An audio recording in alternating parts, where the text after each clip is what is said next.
आई बारात जब तोहरे मोहारे हुत बदुआरे कई चार की वाह वाह।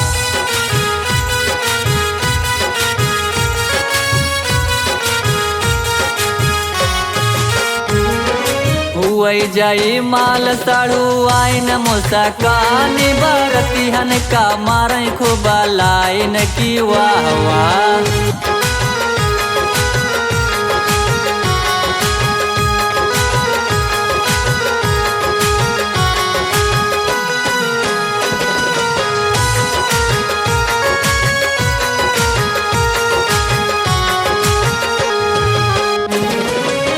वही बियाह लगई पंडित का गरिया वही पोथी पत्रा छोड़ी छोड़ी भागई की वाह वाह।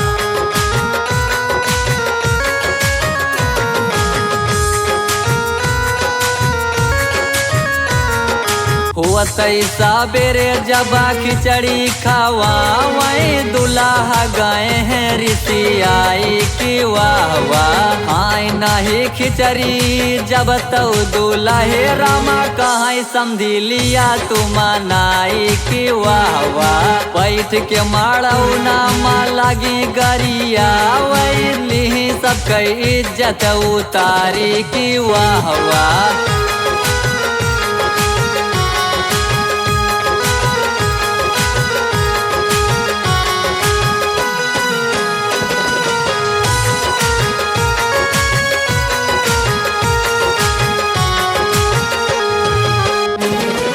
थैली हुई दुल्हा पकड़ैया चरावा सरहज लगावई का जरवा की वाह वाह।